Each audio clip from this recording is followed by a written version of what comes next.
بسم الله الرحمن الرحيم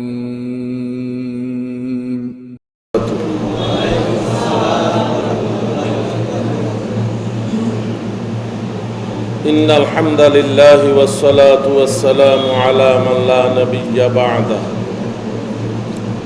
أما بعد فأعوذ بالله من الشيطان الرجيم بسم الله الرحمن الرحيم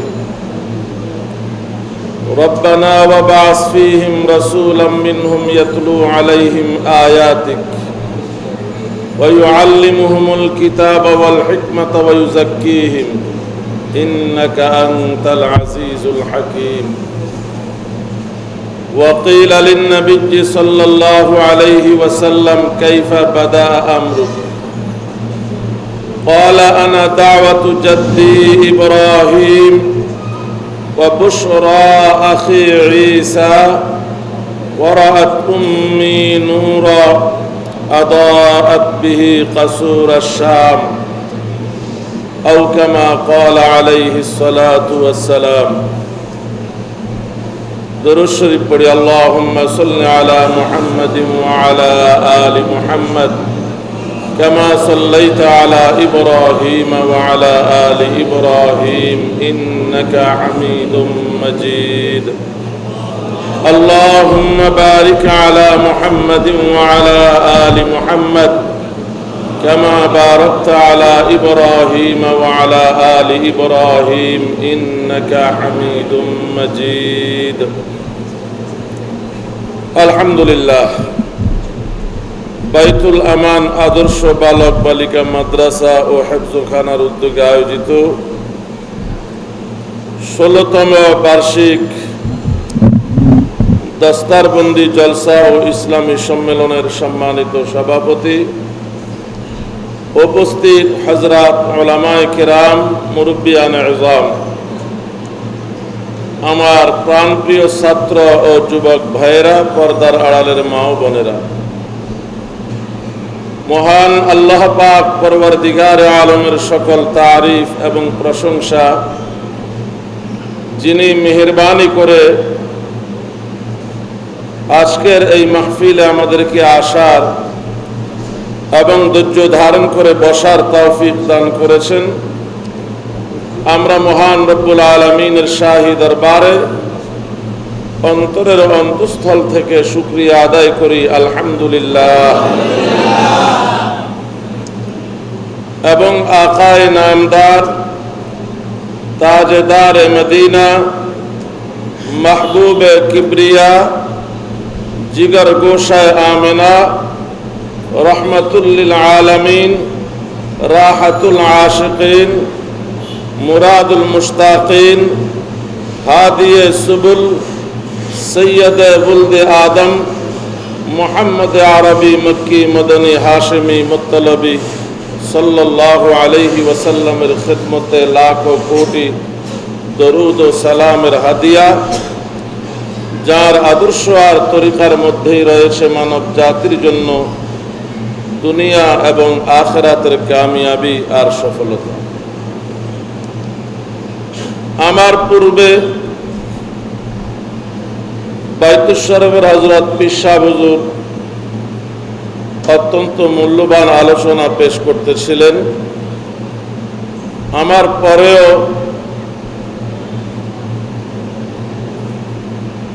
কারা নির্যাতিত মজলুম আলেমে দ্বীন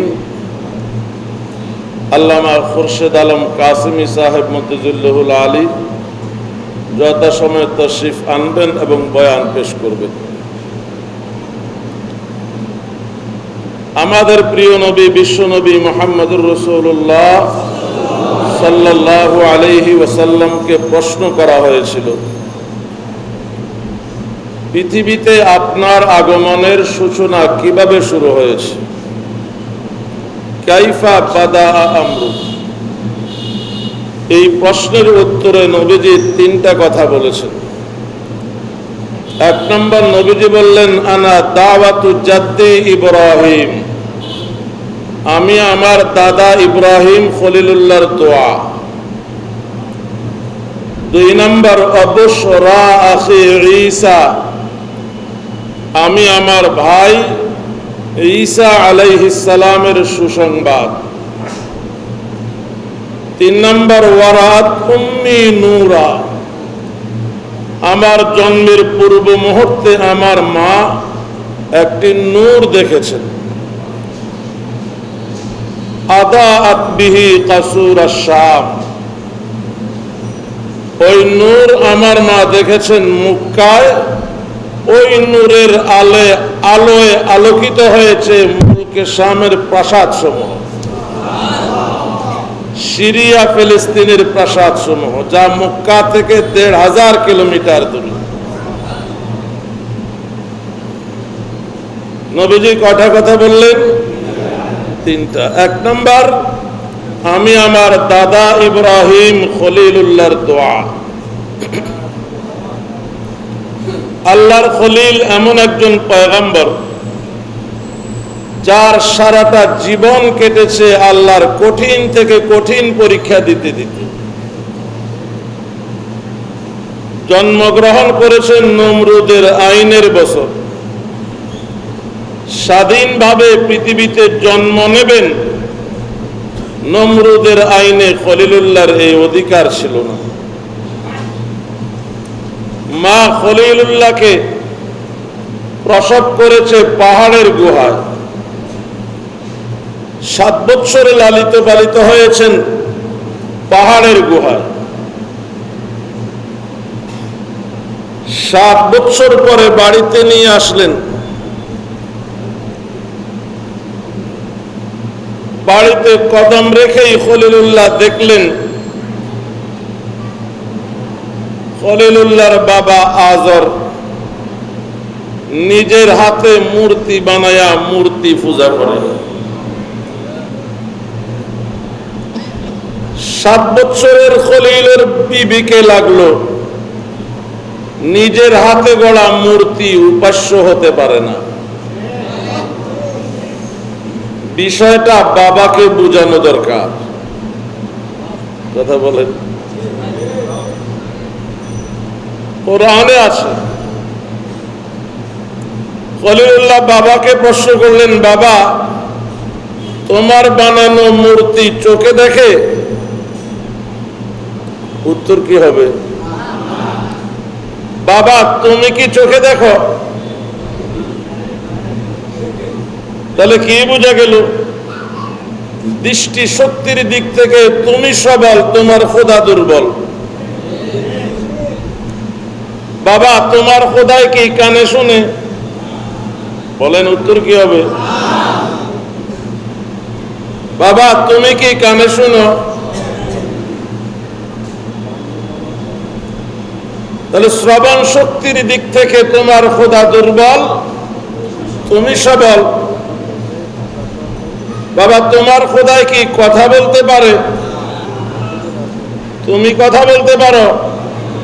তাহলে বাকশক্তির দিক থেকে তোমার খোদা দুর্বল, তুমি সবল।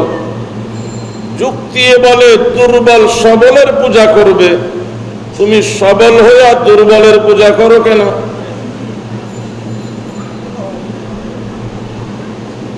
খলিলুল্লাহর বাবার কাছে এই সব প্রশ্নের কোনো উত্তর নাই। ইয়া আবাতি লিমা তা'বুদু মা লা ইয়াসমা'ু ওয়া লা ইউবসির ওয়া লা ইউগনি আনকা শাইয়া।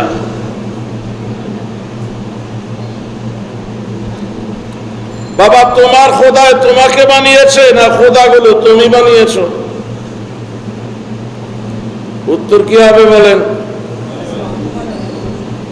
তুমি যদি মূর্তি বানিয়ে থাকো, তোমার পরিচয় স্রষ্টা, মূর্তির পরিচয় সৃষ্টি। যুক্তি বলে সৃষ্টি স্রষ্টার পূজা করবে, তুমি স্রষ্টা হয়ে সৃষ্টির পূজা করো কেন? খলিলুল্লাহর বাবাই বলল, তোর এই সব প্রশ্নের কোনো উত্তর আমার কাছে নয়। আমাকে এ জাতীয় প্রশ্ন করে বিরক্ত করবি না।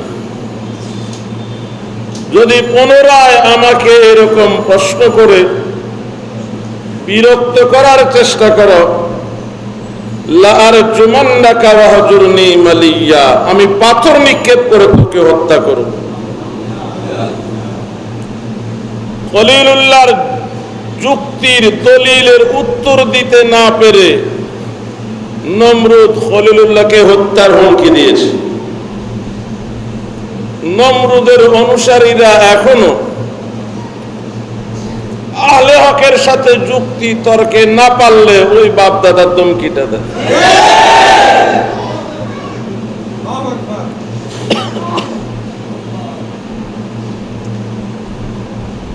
আল্লাহ বললেন, খলিল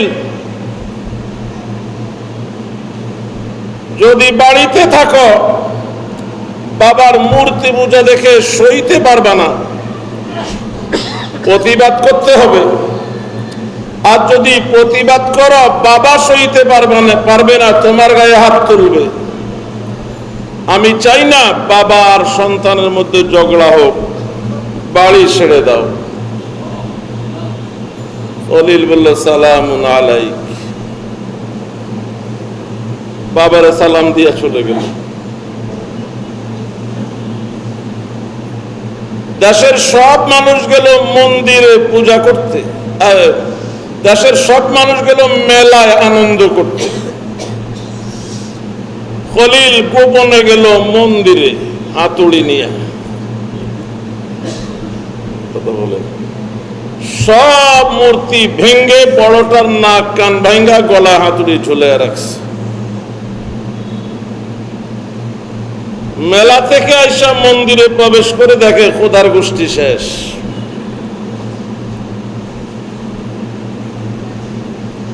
বড় খোদার গলায় হাতুড়ি।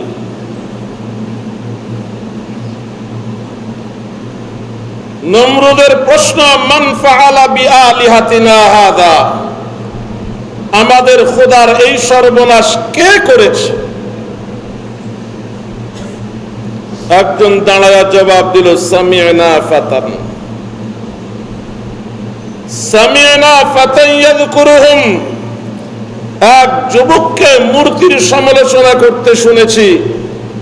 যদি এটা করে থাকে সেই যুবকই করতে পারে। বলেন, নমরুদ কোন দেশের রাজা? সারা দুনিয়ার রাজা, মিশন না। নমরুদ সারা দুনিয়ার রাজা, খলিলুল্লাহ একা। সারা দুনিয়ার সম্রাটের বিরুদ্ধে খলিলুল্লাহ একা দাঁড়িয়েছে। বয়স্ক হলো যৌবন কাল। আল্লাহ বুঝাইতে চাইছেন, এ জগতের যুব সমাজ, যৌবন কালে আমি তোমাদেরকে এমন একটা স্পিরিট দিয়ে থাকি, চাইলে বিশ্ব সম্রাটের বিরুদ্ধেও দাঁড়ানো যায়। তোমরা তোমাদের যৌবন কাল কোন পথে ব্যয় করছো নিজেদেরকে জিজ্ঞাসা করো। নমরুদ বলে, নাম বলো ওই যুবকের। লোকটা বলল, ইউকালু লাহু ইব্রাহিম, তাকে লোকে ইব্রাহিম বলে ডাকে। নমরুদ বলে, তাকে হাজির করো। আসামি হাজির। কে আমাদের খোদার সর্বনাশ করেছে? ইব্রাহিম। ইব্রাহিম বলে, হাতুড়ি কার গলায়?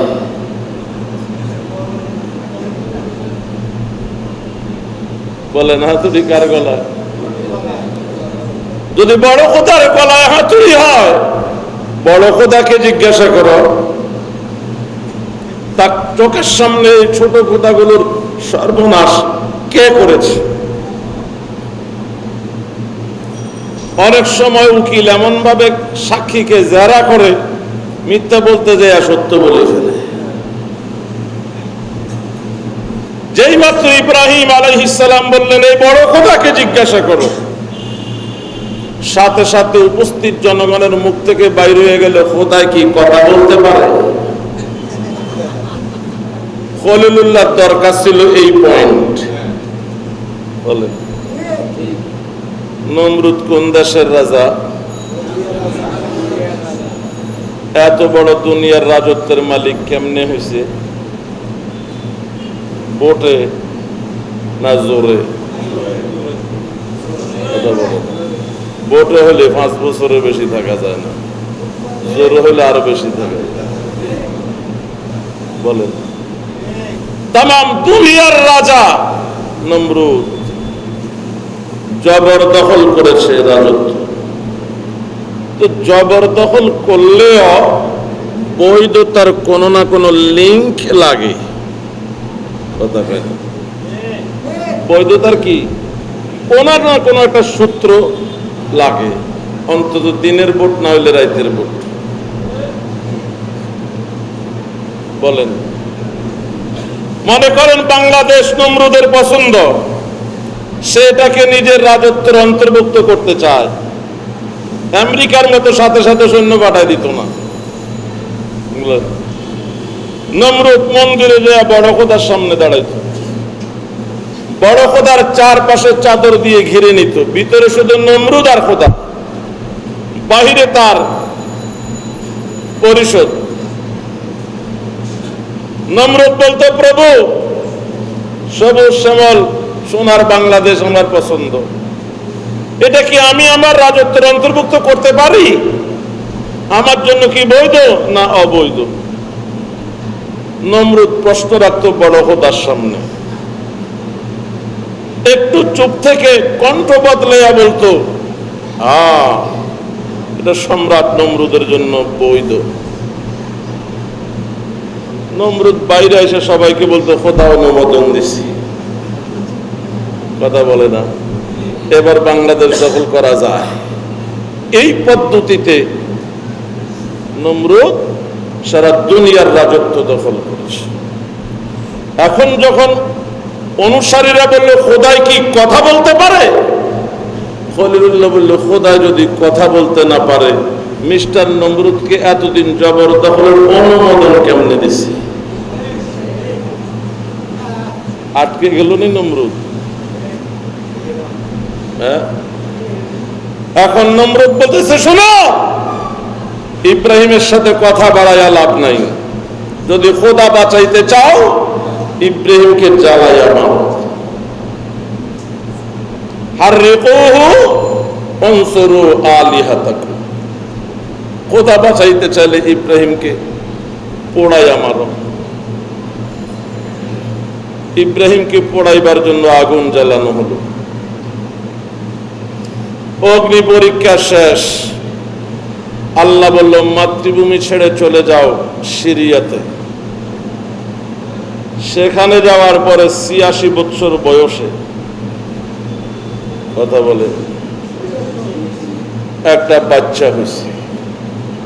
বাচ্চাটাকে ইসমাঈল আলাইহিস সালাম। কেমন বাচ্চা? নবীর ছেলে, নিজেও নবী, কপালে নূরে মুহাম্মদী। কেমন সুন্দর বাচ্চা! আল্লাহ আদেশ দিল, যাও নির্বাসনে রেখে আসো। মক্কার জমিনে নির্বাসনে রেখে চলে গেছে। ৭ বছর পরে আল্লাহ বলল, যাও বাচ্চার খবর নাও।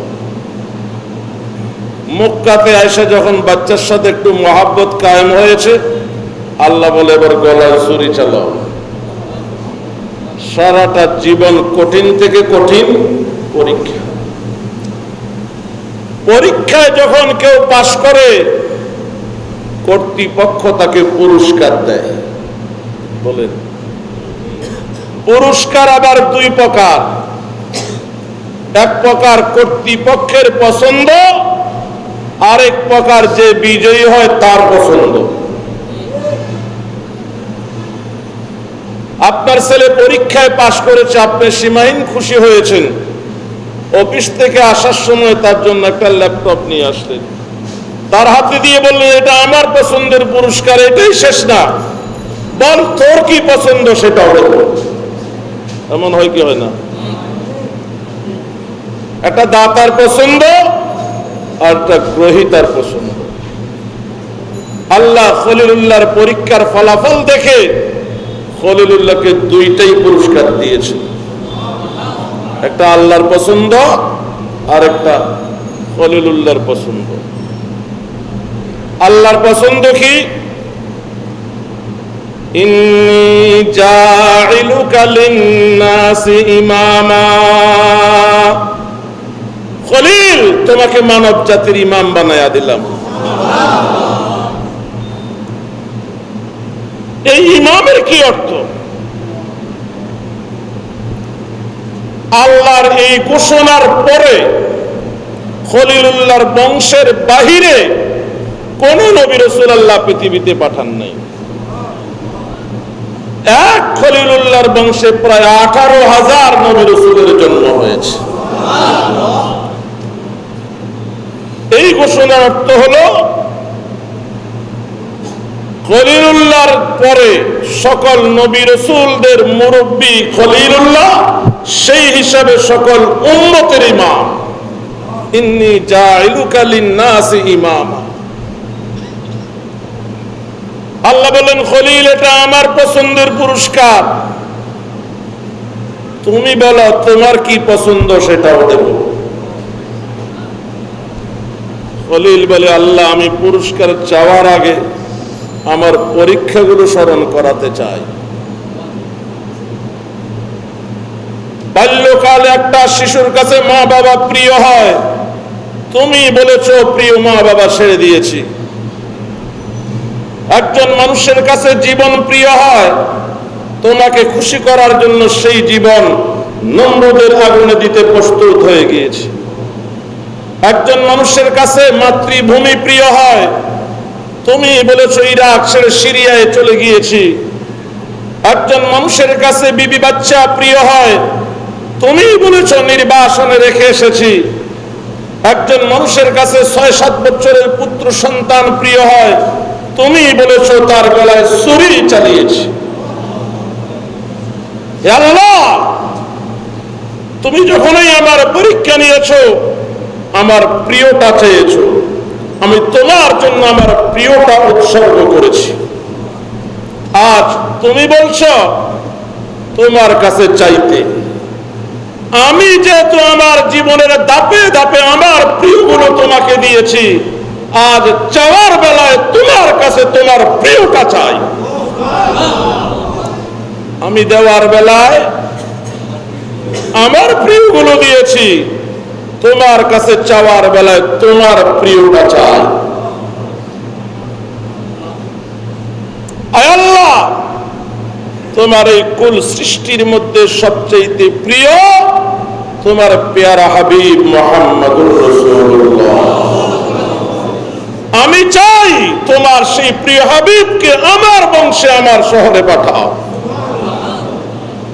নবীজি বলছেন এই অর্থে আমি আমার দাদা খলিলুল্লাহর দোয়া। বুঝে আসছে? নবীজির বাবা আব্দুল্লাহ, আব্দুল্লাহর বাবা আব্দুল মুত্তালিব, আব্দুল মুত্তালিবের বাবা হাশিম, হাশিমের বাবা আব্দে মুনাফ, আব্দে মুনাফের বাবা কুসাই, কুসাইয়ের বাবা কিলাব, কিলাবের বাবা মুররা, মুরার বাবা কাব, কাবের বাবা লুয়াই, লুয়াইয়ের বাবা গালিব, গালিবের বাবা ফিহর, ফিহরের বাবা মালিক, মালিকের বাবা নজর, নজরের বাবা কেনানা, কেনানার বাবা মুদ্রিকা, মুদ্রিকার বাবা খুজাইমা, খুজাইমার বাবা ইলিয়াস, ইলিয়াসের বাবা মাআদ, মাআদের বাবা আদনান, আদনানের বাবা আদু, আদুয়ের বাবা আল মুকাওয়াম, আল মুকাওয়ামের বাবা তারিখ, তারিখের বাবা ইয়াশজাব, ইয়াশজাবের বাবা ইয়ারব, ইয়ারবের বাবা সাবিত, সাবিতের বাবা হযরত ইসমাঈল আলাইহিস সালাম, ইসমাঈল আলাইহিস সালামের বাবা ইব্রাহিম খলিলুল্লাহ আলাইহিস সালাম। ইব্রাহিম খলিলুল্লাহর বাবা তারেক অথবা আজর, আজরের বাবা নাহুর, নাহুরের বাবা সারুজ, সারুজের বাবা রাউ, রাবের বাবা ফাজল, ফাজলের বাবা আবের, আবেরের বাবা সালেহ, সালেহের বাবা ইরফিকশাজ, ইরফিকশাজের বাবা শাম, শামের বাবা হযরত নূহ আলাইহিস সালাম, নূহ আলাইহিস সালামের বাবা মালিক, মালিকের বাবা লামেক, লামেকের বাবা মতুশালেহ, মতুশালেহের বাবা উখনুন, উখনুনের বাবা ইয়ারুদ, ইয়ারুদের বাবা মাহলাইল, মাহলালের বাবা কিনান, কিনানের বাবা আনুস, আনুসের বাবা হযরত শীশ আলাইহিস সালাম, শীশ আলাইহিস সালামের বাবা হযরত আদম আলাইহিস সালাম।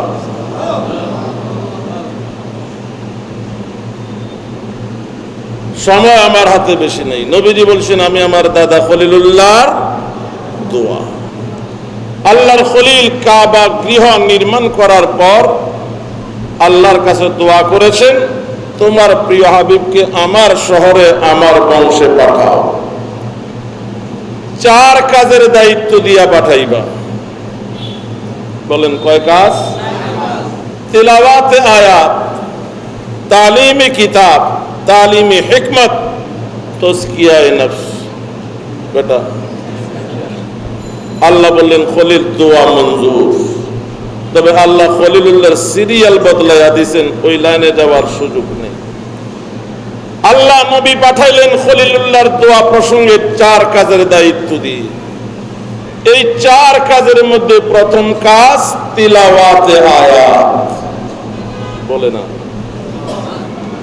এই প্রথম কাজে সারা দুনিয়াতে প্রথম কওমি দেওবন্দি উলামায়ে কেরাম। কথা বলে না। নবীর 23 বছর নবুয়তের জিন্দেগিতে দায়িত্ব যথাযথভাবে আদায় করেছেন। 110 হিজরি পর্যন্ত সাহাবায়ে কেরাম এই দায়িত্বগুলো যথাযথভাবে আদায় করেছেন। 220 হিজরি বা 30 হিজরি পর্যন্ত তাবেঈন এই দায়িত্ব যথাযথভাবে আদায় করেছেন। 13,000 বছর ধরে উম্মতের উলামায়ে কেরাম যুগে যুগে এই দায়িত্ব আদায় করেছেন। বর্তমান যুগে এই দায়িত্ব 1 নম্বর অবস্থানে থেকে যারা আদায় করতেছে কওমি দেওবন্দি উলামায়ে কেরাম। বিশ্বাস হয় না? কোরআনের দেশ সৌদি আরব,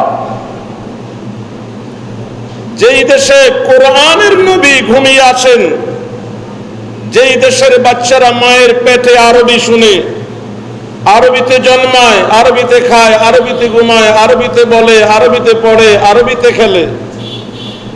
যুক্তি বলে সৌদি আরবে কোরআন প্রতিযোগিতা হলে কোন আরবির বাচ্চা বিশ্ব চ্যাম্পিয়ন হবে।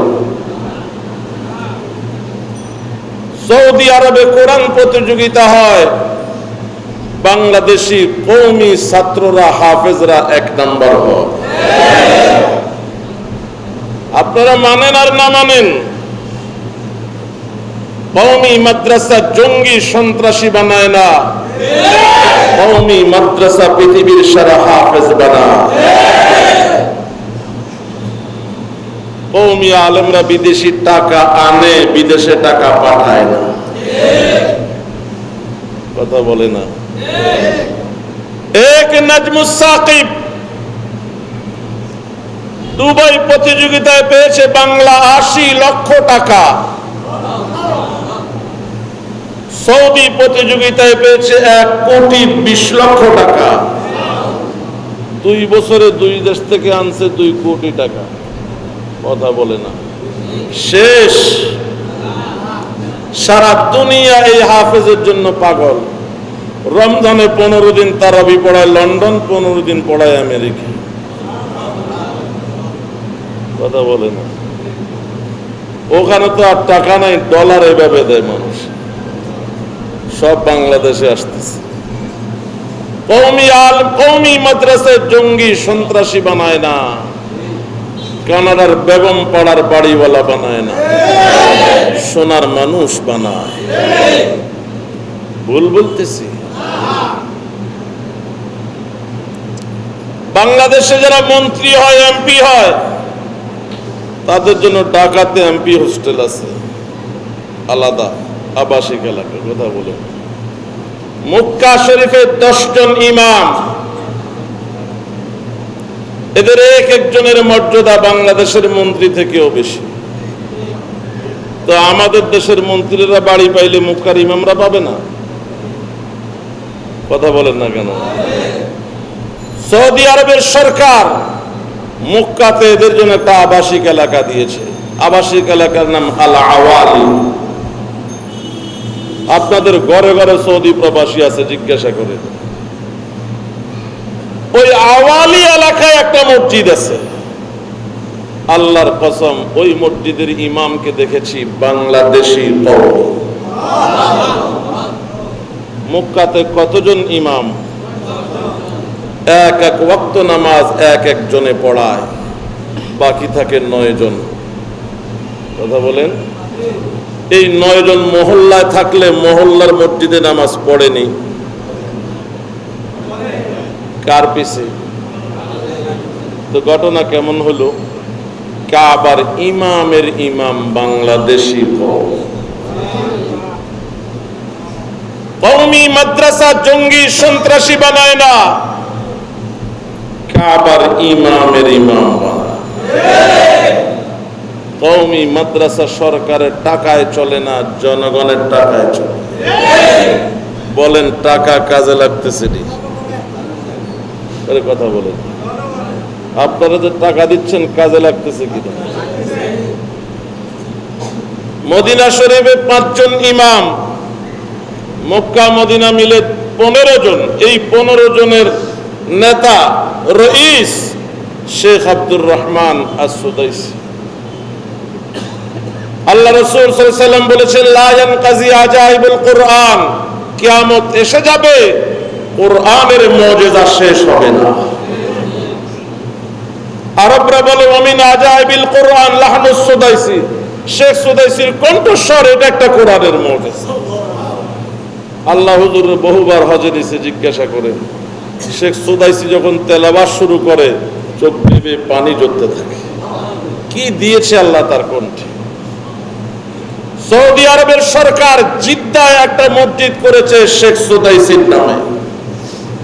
মসজিদের নাম হলো আল মসজিদুল জামিউ শেখ আব্দুর রহমান আস-সুদাইসি। কেমন মসজিদ হলো? বিশ্বের শ্রেষ্ঠ ইমামের নামে মসজিদ। ওই মসজিদে যিনি ইমাম তাকে দেখেছি বাংলাদেশি কওমি।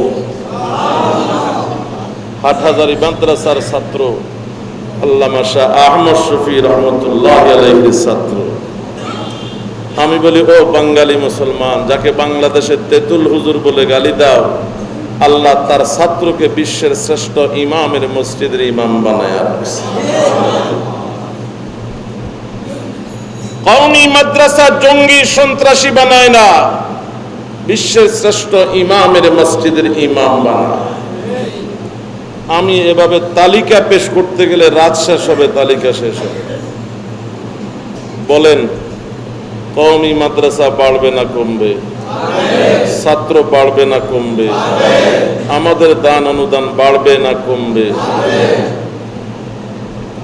বাংলাদেশে যারা ক্রিকেট খেলে এদেরকে বলা হয় টাইগার, বাঘ। এরকম এক টাইগারের নাম তাইজুল ইসলাম। কি নাম? গত 3-4 বছর আগে এই বাঘের একটা বাচ্চা হয়েছে। বাঘের বাচ্চা বলে কথা, হাজার হাজার মানুষ ভিড় জমাইছে বাঘের বাচ্চা দেখতে। মহাব্বত করে মানুষ দেখতে যায়, খালি মুখে তো বিদায় দেওয়া যায় না। মনে মনে মিষ্টি কিনে খাওয়াইতে খাওয়াইতে নাটোর বগুড়ার মিষ্টি শেষ। এক পর্যায়ে গেছে সাংবাদিকদের একটা দল, তারা তাইজুল ইসলামের সাক্ষাৎকার নিল।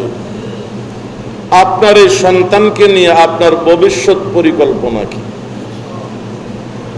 তাকে কি বানাতে চান? ক্রিকেটার না ফুটবলার? সাঁতারু না শুটারু? ডাক্তার, প্রফেসর, ইঞ্জিনিয়ার, ব্যারিস্টার, কি বানাবেন?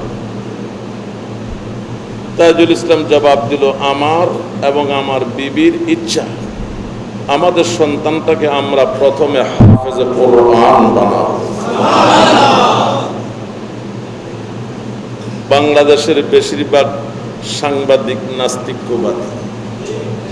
তাইজুল ইসলামের এই উত্তরটা তাদের পছন্দ হয় নাই। তারা বলল, আপনার মতন একজন আধুনিক ক্রিকেটার আপনার কাছে আমরা এটা আশা করি নাই। আপনি কি আপনার সন্তানটাকে ১৫০০ বছর পিছিয়ে নিয়ে যেতে চান? কোরআন ১৫০০ বছর আগের কিতাব, হাফেজ হওয়া মানে ১৫০০ বছর পিছিয়ে যাওয়া। আপনি কি আপনার সন্তানটাকে জাহিলিয়ার যুগে নিয়ে যেতে চান, বর্বরতার যুগে নিয়ে যেতে চান? তাইজুল ইসলাম যে উত্তর দিয়েছে বহু মুরব্বির পক্ষে সব। তাইজুল ইসলাম বলছে, কোন কিতাবকে বলছো ২০০০ বছর আগের কিতাব? কোন কিতাবকে বলছো জাহিলিয়ার আর অন্ধকার যুগের কিতাব? কোরআন যেদিন নাজিল হয়েছে সেদিন থেকে আজ পর্যন্ত এবং আজ থেকে নিয়ে কিয়ামত পর্যন্ত সর্বযুগে আধুনিক। যেটা যুগ উপযোগী হয় সেটাকে বলা হয় আধুনিক। কোরআনের চেয়ে বড় আধুনিক কিতাব না ছিল, না আছে, কোনদিন হবে। একজন ক্রিকেটার যদি প্রতিজ্ঞা করতে পারে তার একটা সন্তানকে হাফেজ বানাবে, আমরা ওয়াজ মাহফিলের শ্রোতা হয়ে আমরা কি প্রতিজ্ঞা করতে পারি না? কথা বলেন। একটা সন্তানকে হাফেজ বানালে ঠকে যাবেন না জিতে যাবেন? কোনো সন্দেহ আছে? যেই ঘটনা আগে বিদেশে ঘটতো সেই ঘটনা আজ বাংলাদেশে ঘটতে শুরু করেছে। ঢাকা গুলশানে বাড়ি, বড় লোক, শিক্ষিত, বাবাকে রেখেছে বৃদ্ধাশ্রম। এটাও ২-৩-৪ বছর আগের ঘটনা। বৃদ্ধাশ্রমে বাবা মারা গেল, বৃদ্ধাশ্রম থেকে ম্যানেজার ফোন করছে, আপনার বাবা মারা গেছে, লাশ নেন, দাফন কাফনের ব্যবস্থা করে। বড় শিক্ষিত বড় লোক ছেলে উত্তর দিল, বাবার লাশ গ্রহণ করে দাফন কাফনের ইন্তজাম করবে এই সময় আমার হাতে নাই। আমার বাবার লাশটা আঞ্জুমানে মুফিদুল ইসলামকে দিয়ে দেন। ঢাকাতে আঞ্জুমানে মুফিদুল ইসলাম নামে একটা সংগঠন আছে যাদের কাজ বেওয়ারিশ লাশ দাফন করা। বলেন, এই বুড়ার ওয়ারিশ আছে না নাই? তাহলে বেওয়ারিশ লাশ হিসাবে কেন আঞ্জুমানে মুফিদুল ইসলামকে দেওয়া হচ্ছে? এই বুড়ার ছেলের কি শিক্ষা নাই? কথা বলে না। এই বুড়ার ছেলের কি টাকা নাই কাফন কেনার মতো? তারপরে বুড়া লাওয়ারিশ কেন? বুড়ার ছেলেকে শিক্ষিত বানিয়েছে, কিন্তু যেই শিক্ষায় তাকে মানুষ বানাইতো সেই শিক্ষা দেয় নাই।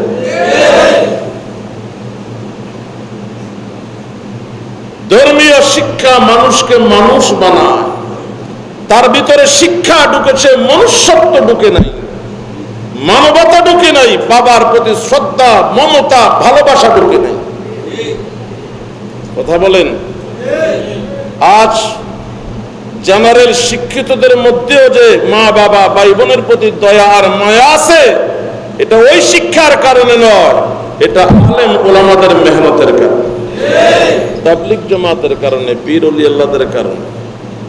কারণ এমন কোন মাহফিল নাই যেখানে মা বাবা নিয়ে কোনো না কোনো আলোচনা হয় না। একটা সন্তান মাদ্রাসায় দেবেন, রাজি আছেন? ঠকবেন না তো? বাকিগুলো কি করবেন?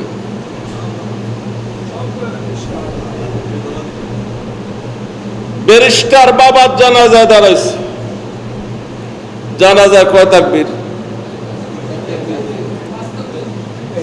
আল্লাহ, 4 তাকবীর। আল্লাহু আকবার, আল্লাহু আকবার, আল্লাহ। 3 তাকবীরের পরে, 2 তাকবীরের পর না, 3 তাকবীরের পরে ব্যারিস্টার চিৎকার করে কান্না শুরু করছে। ইমাম সাহেব অনেক কষ্টে নামাজ শেষ করছে। ব্যারিস্টার সাহেবকে জড়িয়ে ধরে বলল, আপনি শিক্ষিত জ্ঞানী মানুষ, এত অস্থির কেন হচ্ছে? কারো বাবা চিরকাল বেঁচে থাকবে না, ধৈর্য ধরেন, দোয়া করেন যাতে আল্লাহ বাবাকে জান্নাত নসিব। যত সান্ত্বনা দেয় ব্যারিস্টারের কান্না আরো বাড়ে, আত্মীয় স্বজন বন্ধু বান্ধব সান্ত্বনা দেয়, কান্না আরো বাড়ে। অনেকক্ষণ পরে ব্যারিস্টার সাহেব বলতেছে, আপনারা যে কারণে আমাকে সান্ত্বনা দিচ্ছেন আমি তো সে কারণে কাঁদছি না, আমি আমার বাবাকে হারিয়ে কাঁদছি না, বাবার স্মৃতি মনে করে কাঁদছি না, আমি আবার বাবার জানাজায় যখন দাঁড়িয়েছি আমার নজর বাবার লাশের দিকে। ইমাম সাহেব যখন প্রথম তাকবীর বলল, আমি জানি প্রথম তাকবীরের পরে সানা পড়তে হয়, আমি সানা পড়েছি। দ্বিতীয় তাকবীরের পরে দুরূদ শরীফ পড়তে হয়, আমি কোনো মতে দুরূদ শরীফ জানি, দুরূদ শরীফ পড়েছি। তৃতীয় তাকবীরের পরে দোয়া পড়তে হয়, যেটা এই দুনিয়াতে আমার পক্ষ থেকে বাবার জন্য শেষ দোয়া। পরে যেটা হবে এটা জিয়ারত। কথা বলে আমি দেখলাম আমি দোয়াটা পারি না। আশেপাশে কান পাতলাম, তারা কি পড়ে শোনা যায় কিনা, আশেপাশ থেকেও কিছু শোনা গেল না, আমি নিজেও পারি না। নজর বাবার লাশের দিকে। হঠাৎ করে আমার অন্তর কেঁপে উঠল, আমার দিল আমাকে বলতেছে, ও বাবা, তুমি কোটি টাকা ব্যয় করে ব্যারিস্টারি পড়াইতে পারলা, তোমার মরণের পরে যেই দোয়াটা দিয়া বিদায় জানাবো, কেন আমাকে সেই দোয়াটা শিখাইলাম? আমি আমার বাবার উপরে আফসোস করে কাঁদতেছি। কি লাভ হলো তার সারা জীবনের শ্রম আর অর্থ? মরণের সময় দোয়াটা পড়েই বিদায় দিতে পারলাম। বলুন, এই অবস্থা কি শুধু ব্যারিস্টার সাহেবের না, আমাদের অনেকে? এইরকম বাবা কে হইতে চান যে সন্তানটা জানাজায় দাঁড়ায় দোয়াই করতে পারে না? এরকম সন্তানের বাবা কে কে হইতে চান? এইরকম সন্তানের বাবা যদি না হতে চান, 100 ভাগ সন্তানকে বাল্যকালে আগে কোরআন শিখাতে হবে। তারপরে আপনি যে লাইনে দিবেন দেন, পেশা বুজুর্গ বলে গেছে। তাহলে 100 ভাগ সন্তানকে কোরআন শিখাতে হবে, অন্তত একটা সন্তানকে হাফেজ আলেম বানাতে হবে। রাজি আছেন আপনারা?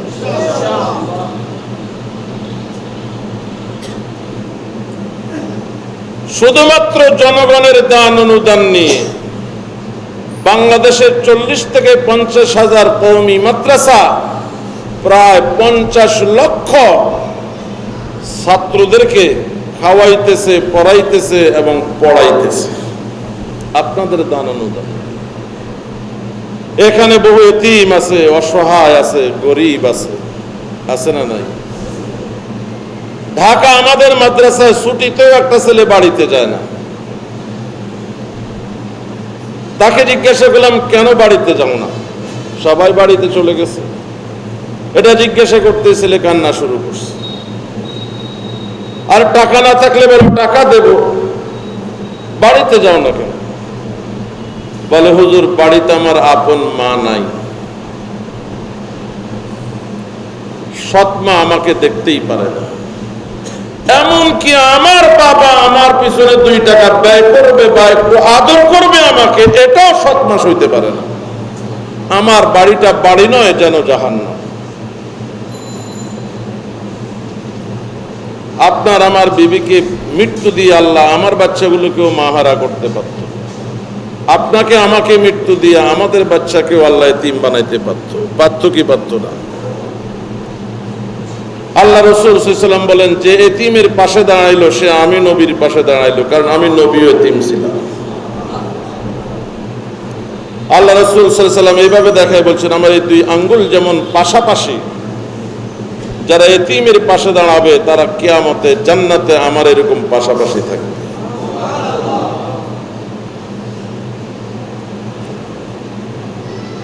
এই প্রসঙ্গটা এখানে একটু রাখেন 1 মিনিটের জন্য। আমাদের অনেকের মেয়ে আছে না নাই? যারা মেয়ের বাবা অথবা বোন আছে, এমন লোকেরা হাত উঠান। প্রায় সবাই হয়তো মেয়ে আছে, না হলে বোন আছে। আল্লাহ যাকে মেয়ে দিল, আল্লাহ তার প্রতি অফুরন্ত দয়া করল। কথা বলেন। নবীজি বলেন যার 3টা মেয়ে হবে অথবা 2টা মেয়ে হবে অথবা 1টা মেয়ে হবে, ওই মেয়েগুলোকে যদি সুশিক্ষা দিয়ে সুপাত্রস্থ করে, মা বাবা যদি নিজ আমলের কারণে জাহান্নামী হয়ে যায়, ওই মেয়ে ওই জাহান্নামী মা বাবাকে জাহান্নাম থেকে বাঁচাবে। তো আল্লাহ যাদেরকে মেয়ে দিয়েছে জাহান্নাম থেকে বাঁচার উপায় দিয়েছে, বুঝেন নাই কথা? আল্লাহ যাকে মেয়ের মা বাবা বানিয়েছে, আল্লাহ দুনিয়াতেই তাকে জাহান্নাম থেকে বাঁচার উপায় দিয়েছে। শুধু প্রয়োজন সুশিক্ষা, সুপাত্র। কথা বলেন।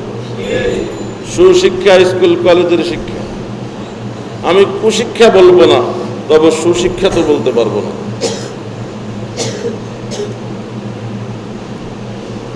অন্তত একটা মেয়েকে মাদ্রাসায় পড়াইয়া হাফেজা বানান, আলেমা বানান।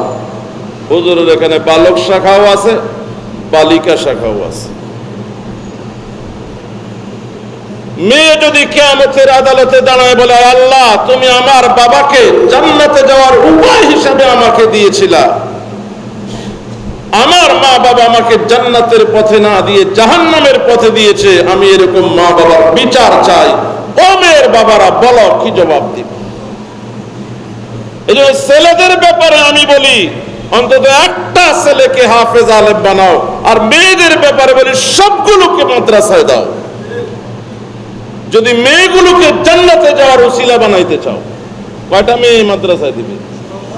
সবগুলো। মাদ্রাসায় দিলে বিয়ে হবে না। ও হুজুর জিজ্ঞাসা করেন, মাদ্রাসার মেয়েদেরকে নিয়ে কাড়াকাড়ি, জেনারেলরা চায় মাদ্রাসার মেয়ে বিয়ে। অন্তত একটা ছেলে হাফেজ আলেম বানাবেন। মেয়ে কটা? ও মেয়ের বাবারা সবগুলো মেয়েকে মাদ্রাসায় দাও। ছেলে চাকরি বাকরি নিয়ে বাহিরে থাকবে, তোমার অসুস্থতার খবর পেয়ে প্রথম ছুটে আসবে মেয়েটা। যদি বাড়ির কাছাকাছি বিয়ে শাদী হয়, যখন দেখবে বাবা মরণাপন্ন, সূরা ইয়াসিনের তেলাওয়াত শুরু করবে, ঈমানের সাথে মওত নসিব হবে। এজন্য আমার অনুরোধ, সবগুলো মেয়ে মাদ্রাসায় দেবেন, ঠকবেন না, জিতবেন। এবার আসেন মাদ্রাসার এতিম, অসহায়, গরিব, তারাও যেন লেখাপড়া শিখে ভাগ্যবান এবং ভাগ্যবতী হতে পারে। এজন্য আমাদের অগ্রসর হওয়া দরকার। আগামী পুরা 1 বছরে এতিম ফান্ডে, পুরা 1 বছরে এতিম ফান্ডে 1 বস্তা চাউল দেবেন। কথা বলেন, পুরা বছরে মিলে কয় বস্তা? 1 বস্তা চাউল দিবেন। এমন কে কে আছে? বুঝেন নাই আমার আবেদনটা? পুরা বছরে 1 বস্তা চাউল দেবেন এতিম ফান্ডে। এই চাউলের ভাত খেয়ে যারা লেখাপড়া করবে, তারা তামাম জীবন যত ইবাদত করবে, সদকায়ে জারিয়া আপনি সওয়াব পেতে থাকবেন। 1 নম্বর 1 বস্তা চাউল কে দিবেন? এই ভাগ্যবানটা কে আসে? নামগুলো লেখেন। কি নাম আপনার? জনাব কাউসার সাহেব 1 নম্বর 1 বস্তা চাউল। আল্লাহ কবুল করেন, লক্ষ কোটি টাকার মালিক বানায় দেন। পরিবারের সকলের নাম জান্নাতুল ফিরদাউসের তালিকাভুক্ত করে দেন। জাকির হোসেন, জনাব মোহাম্মদ জাকির হোসেন 2 নম্বর 1 বস্তা চাউল। আল্লাহ কবুল করেন, আল্লাহ কোটি কোটি টাকার মালিক বানায় দেন।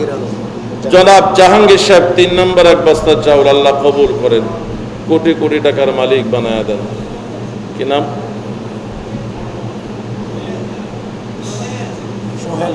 জনাব সোহেল সাহেব 4 নম্বর 1 বস্তা চাউলের ওয়াদ। আল্লাহ কবুল করেন, কোটি কোটি টাকার মালিক বানায় দেন।